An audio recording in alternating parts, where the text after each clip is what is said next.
Kosher Wine Podcast with Dr. Kenny Friedman and Rabbi Bernath. Hello, Kenny. Hey, Rabbi. Long time. Not that long. Just a few 2 days, 3 days, 4 days. I Yes. don't know what it's been. It's been a blur.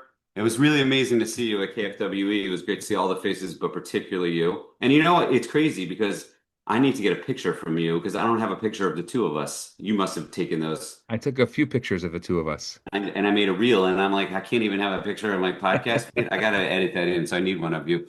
So what do you? So this is an idea we came up with. We're doing a tznius halftime show for all of our wine listeners. You could tune off the Super Bowl, tune in, Rabbi Bernath and myself.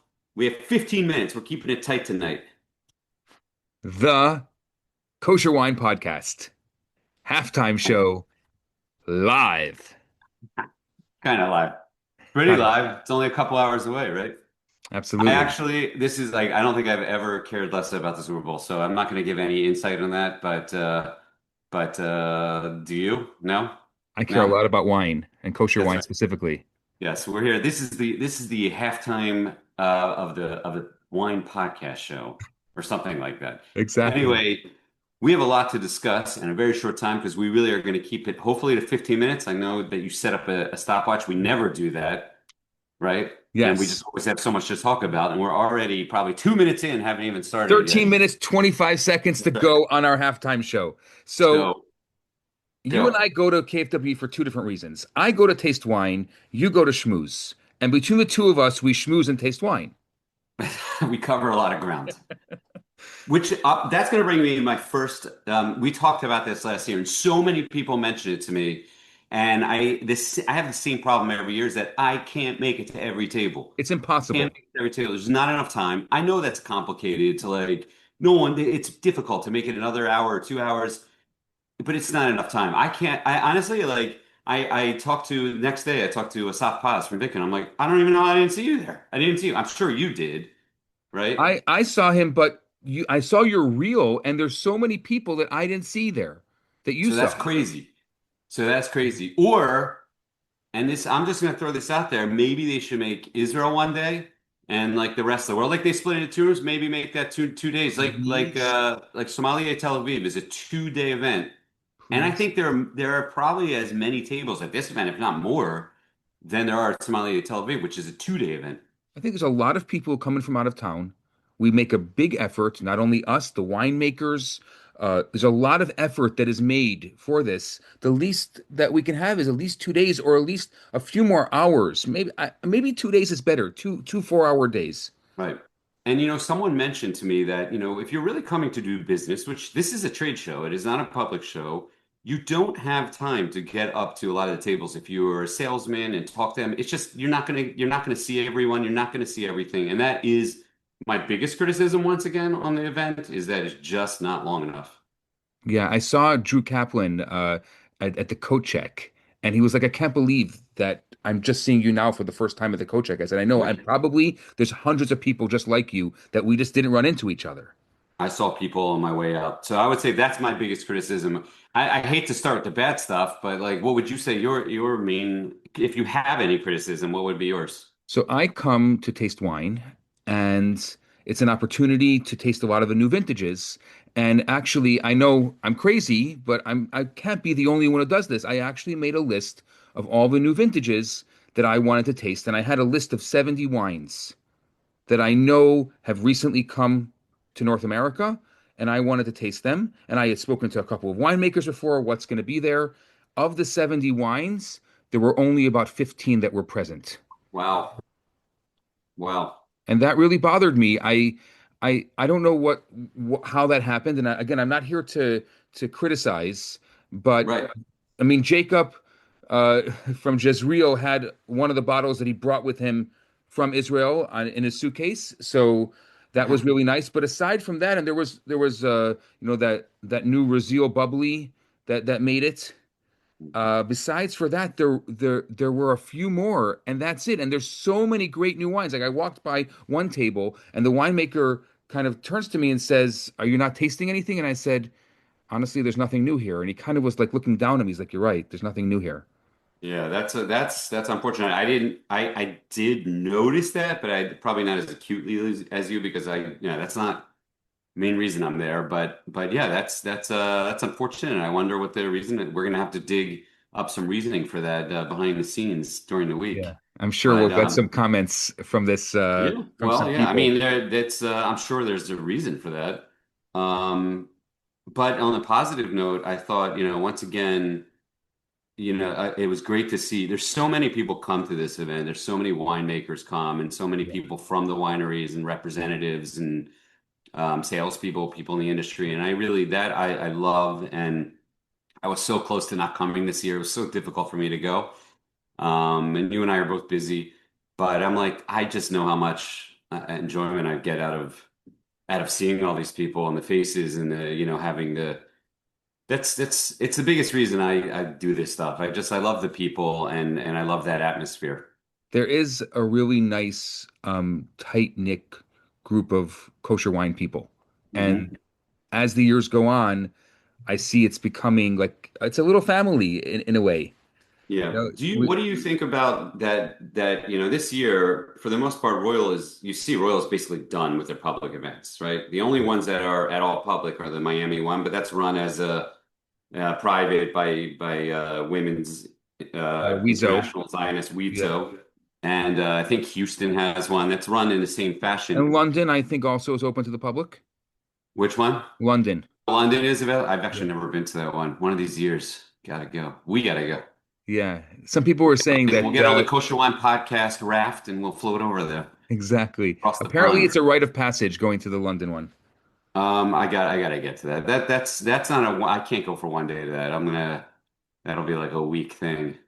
We'll see all of our friends over there. How much time do we have left? I have a bunch of things I want to discuss. We They're have like, 7 minutes and 58 okay, seconds okay. before.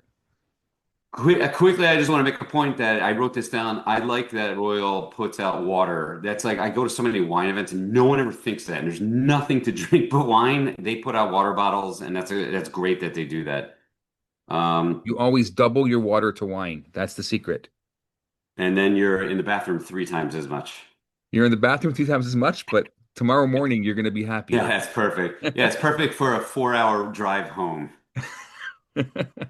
I did this year. We I went home right afterwards with a friend of mine, and it was great. Whirlwind. I love the location. It's something I wrote about. For me, it's great. I know probably Brooklyn people get annoyed, but I think for the rest of the world, it makes sense because, especially what is a factor in this. I was talking to someone who went to one of the other events, the other event, KWE. New York City was like not shoveled out at all. And you can blame that on whoever you want, but like parking and driving around like Brooklyn and Manhattan was a nightmare supposedly. And so like everyone I think should be thanking their stars that it was in the Meadowlands in a very accessible area. I thought that was more important this year than ever. I actually did go to KWD for the first time this year, and I have a lot of comments on that as well. I know And we're it's gonna have not to for discuss this. that in our next Yeah, one. we have to discuss that because it was fantastic. I loved it. And my favorite part of it, I must tell you, Mhm. major bragging rights. Major bragging rights. I don't know if how many other people got this, but they had this 4 bottle blind The thing. blind thing, I know they do that. Yeah. It's a cool idea. Yeah. And I got all 4. Well, that's why you're the co-host of the Kosher Wine podcast. Sometimes you think you're No, I you're think I'm you actually, it's don't know what you're very talking difficult to about. You do don't that have that stuff. confidence. I Yeah. couldn't believe it. And they weren't Oh, that's easy. amazing. And one of them I hadn't tried That's amazing. Look before, I at you. mean. Yeah. Look at you. Master sommelier. What did you think about the food? Did you eat any of the food? The food at KFWE. Yes. I didn't have much to eat. I was pretty busy with the wine, Hmm. but I'm always happy that it exists. And I know some people go to Fress, and I know Jewish events. Maybe I think there's other probably trade shows in the world where food is not a thing. But if you do any kind of Jewish event, there must be a schmorg there, and they had a nice schmorg. Yeah, well, it is called still to this day KFWE, which Right. it's gotten further and further away from the. It used to, as most people probably know, it was vendors, restaurants. Which honestly, as nice as that sounds, it doesn't work well for most of these things. It's very hard for restaurants to do these types of events and for their food to show well. So I think it was very smart to move to the caterer when they did a few years ago and have a caterer handle the whole thing. I don't eat a lot of food. I always like nibble on some sushi, but I walked around looking at it and it looked good. I did see there was one vendor there, Sizzle and Slice, I think was the name, and I had a piece. I don't eat that much of this stuff anymore, as you can tell by my lithe exterior. But it looked really good. I thought it showed well. I think people, for the most part, liked it, and I just wanted to point out that I like that idea of caterer doing it instead of People like vendors. those handmade pizzas that they were doing, those kind of meat Yeah, pizzas. yeah, yeah, yeah. That Well, was really that's popular. yeah.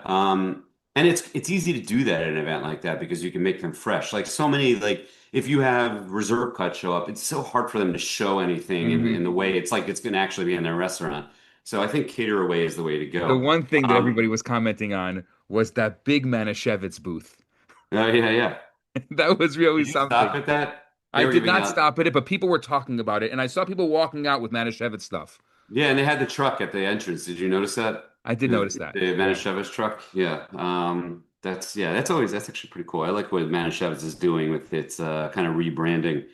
Um, the wines I thought otherwise, like I did have um I stopped right at I always generally go right to the French table, but I went this year, I saw Arnaud Bayot, like it was right by the entrance, and I stopped there and I spent like 15 minutes with him, which It's is a really big chunk of something. time.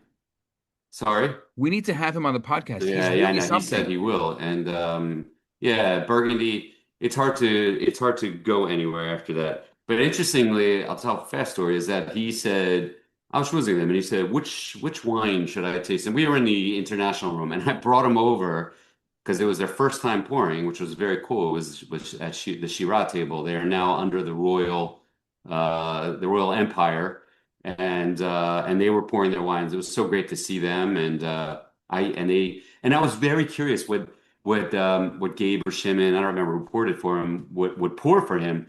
But I'm 99% sure that they poured because I was started talking to someone else. But I think they poured the vintage whites, which I thought was interesting, and he said very nice things about it. And I knew anything. I just wanted to give him something different than Burgundy's elegant and feminine. Like I wanted him to get smacked in the face with some California wine. That definitely Shimon and Gabe would smack him in the face with some California wine. And those vintage whites, which was a labelless bottle, that was also a brand new bottle that they brought. They must have brought that themselves. And that was a great bottle. And also the new Power to the People, which I hadn't had, which was Yeah. really that was yum. And it's so good to see them there. I was Yeah, amazed great that they stuff. now are Yeah. being carried by Royal. Yeah, I hope it's great for them. They Yeah. deserve it. They worked so hard, and I hope that pays off. That should be a great relationship for both sides. How much time we have left here? We've got a minute 57. Okay, well, what were your like overall thoughts, and what would you do the same, or what would you do different next year, or So any other thoughts? all the pros, we all go right to France.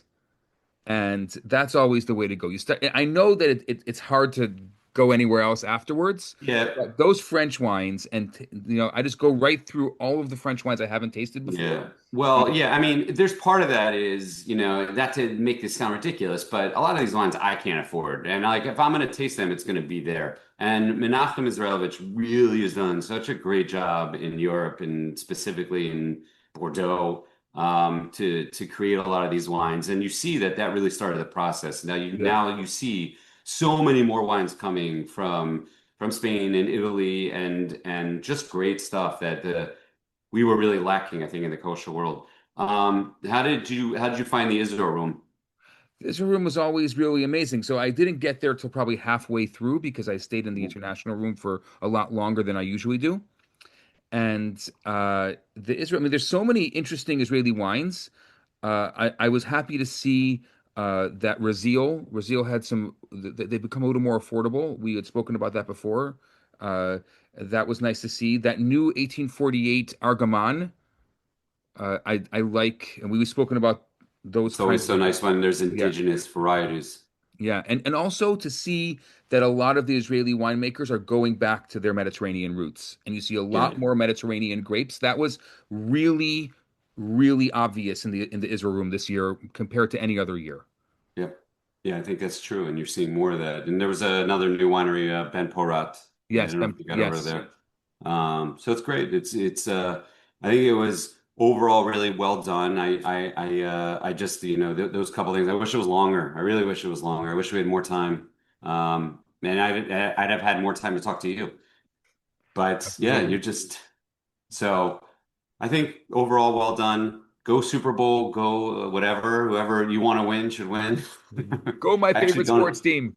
go sports team. I'm an Orioles fan. It's NFL bad. All right, but this was good. Great to see you, and we're going to do another one soon because we have a lot to talk about. All the events that we've both been doing and KWE. I want to hear your recap. I unfortunately couldn't be there because I had an event that night, but all that. But I think it was great to see you, KFWE. Great Right? always to see you. And that is the end of our 15 minutes. So, Boom, nailed it. boom. All right, see you all soon. Chaim. L'chaim.